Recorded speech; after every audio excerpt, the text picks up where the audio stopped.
The man suspected of shooting a Newport Beach doctor made his first court appearance today. This is the same day the doctor is being laid to rest on what would have been his 53rd birthday. The man who fooled Notre Dame linebacker Manti Te'o into believing he had an online girlfriend speaks out to Dr. Phil. Renaya Tuisasopo explains why he finally ended the cyber charade. But the Senate today debated the issue of gun control. They also heard from a top NRA official and the husband of former Congresswoman Gabrielle Giffords. But it was Giffords herself who opened the hearing.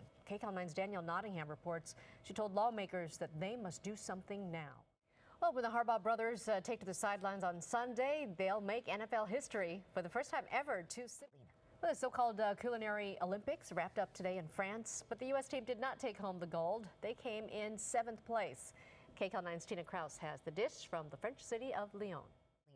A teenage girl who performed at President Obama's inauguration was gunned down yesterday in Chicago. KCAL9's Ted Rowland shows us how this latest tragedy is affecting the gun control debate. $1 reward for information leading to Hadiya Pendleton's killer. Well, the search has gone into the night for the man who opened fire at a Phoenix office complex today, killing. Well, our Evelyn Taft has been keeping an eye on that weather system going through that part of the country. She has an eye on our weather as well as checking with her now. Evelyn? At 9.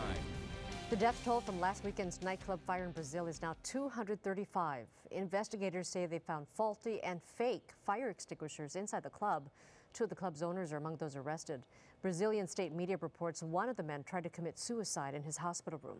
Shasta Darlington spoke to a young woman who survived thanks to a stranger, but the man who saved her did not.